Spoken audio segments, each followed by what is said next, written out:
बिस्मिल्लाहिर्रहमानिर्रहीम। अस्सलाम वालेकुम मेरे प्यारे प्यारे व्यूवर्स। अल्लाह ताला आपको खुश रखे, आबाद रखे, जहाँ भी रहें हैप्पी रहें, हेल्दी रहें और हेल्दी खाएं, बिकॉज़ हेल्थ इज़ वेल्थ। आज हम नाज के किचन में फ्राई करने लगे हैं फ़िश।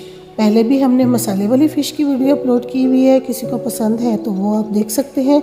आज हम बेसन लगाकर इसको फ्राई करेंगे, लेकिन आपने मेरी टिप एंड ट्रिक्स को फॉलो किया तो बिल्कुल आप रेस्टोरेंट स्टाइल की फ़िश तैयार करेंगे और आप बाज़ार से फ़िश लाना भूल जाएंगे। इसलिए बगैर स्किप किए मेरी लास्ट तक वीडियो देखिएगा कि मैंने किस तरीके से ये बेसन वाली फ़िश रेडी की है।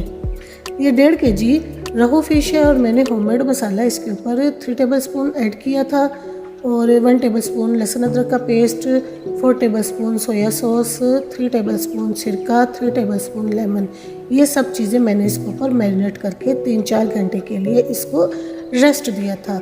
आप जब भी फ़िश लेकर आएँ उसको नमक लगा के तो रेस्ट देना ही है, ताकि उसके अंदर से जो स्मेल है वो ख़त्म हो जाए। लेकिन जब हमने इसके ऊपर मैरिनेशन करनी है तो हमने मैरिनेशन को भी टाइम देना है, ताकि तमाम जो स्पाइसेस हैं वो फ़िश के अंदर रच बस जाए।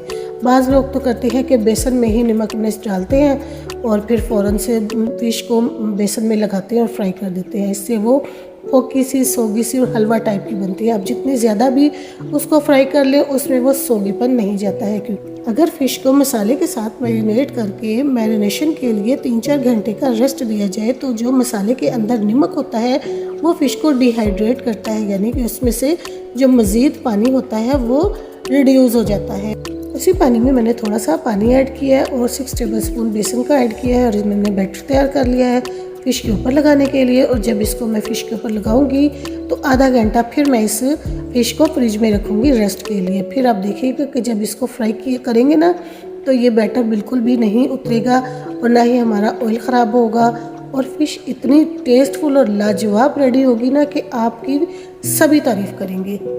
फ़िश को वॉश करने से बेसन लगाने तक का सारा प्रोसेस होता है ख़त्म। अब इसको रेस्ट देने के बाद हम इसको फ्राई करने का प्रोसेस स्टार्ट करते हैं। तो बिस्मिल्लाहिर्रहमानिर्रहीम।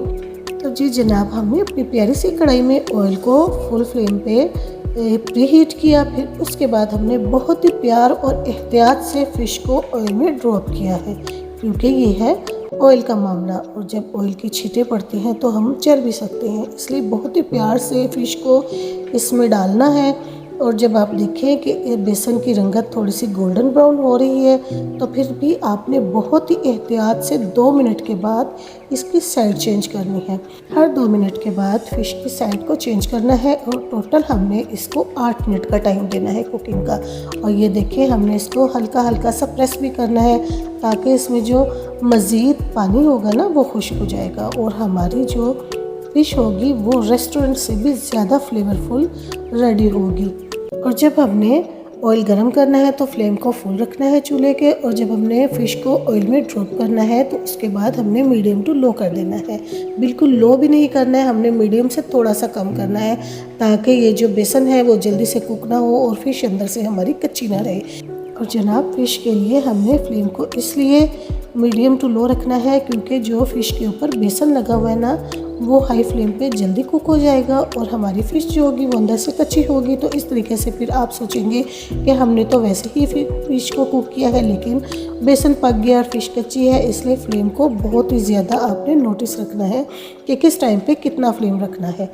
जब हमने फ़िश को फ्राई करने के लिए ड्रॉप करना है, ड्रॉप करने से पहले फ्लेम फुल रखना है ऑयल के लिए, और फिर जब हमने फ़िश को ड्रॉप कर देना है तो उसके बाद हमने फ्लेम मीडियम टू लो कर देना है ताकि बेसन भी आहिस्ता आहिस्ता से कुक हो और फ़िश भी हमारी अच्छी तरीके से बेसन के अंदर जो है वो कुक हो जाए। फ़िश फ्राई करने के लिए एक और टिप ये भी है कि जो हमारा बर्तन होना चाहिए ना, चाहे वो कढ़ाई हो या फ्राई पैन हो, उसकी बेस मोटी होनी चाहिए, यानी कि मोटी बेस का बर्तन हमने यूज़ करना है फ़िश को फ्राई करने के लिए।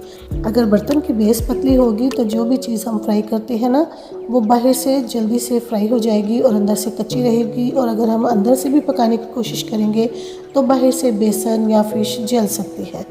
अब ये जो मछली का सिरा था ना, जो मछली का हेड होता है, उसको भी मैंने फ्राई किया है।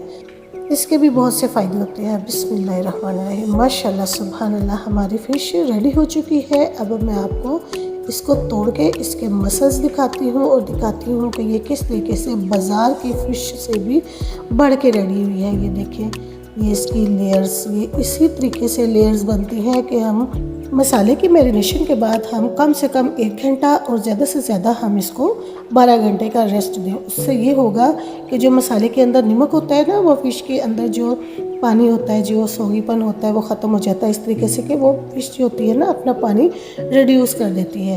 तो फिर ये परफेक्ट रेडी होती है। ये देखिए, मैंने बेसन उतार के इसलिए आपको दिखा रही हूँ कि फुल जो हमारी फ़िश है ना वो बिल्कुल कुक है, कोई पानी की नमी आपको नहीं महसूस हो रही है। और माशाल्लाह माशाल्लाह अल्हम्दुलिल्लाह, लेयर्स देख रहे हैं आप, बिल्कुल परफेक्ट बनी हुई है। और हम अगर इसको तोड़ भी रहे हैं तो ये इसमें नमी बिल्कुल नहीं आ रही है। यही कमाल होता है इसको रेस्ट देने का।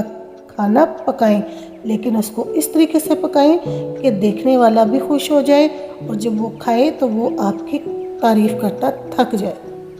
अब ये फ़िश का सिरा भी रेडी हो चुका है, वो भी मैं आपको तोड़ के दिखा रही हूँ। परफेक्ट ये भी टूट रहा है और कहीं भी इसमें भी नमी नहीं है। जैसे भी मैं तोड़ रही हूँ हर मसल अलग अलग से नज़र आ रहा है। और इस फ़िश को खाने से पहले लेमन निचोड़ा जाए, आलू बुखारे और इमली के डिप हो, वाह क्या कमाल हो, क्या टेस्ट हो।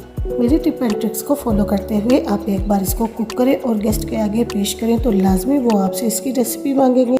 मेरी रेसिपी अगर पसंद आए तो अपने रिश्तेदारों और दोस्तों में शेयर कर दिया करें और दुआ में याद रखा करें। दुआएं देते रहा करें, लेते रहा करें, दुआ में आसानियाँ होती हैं।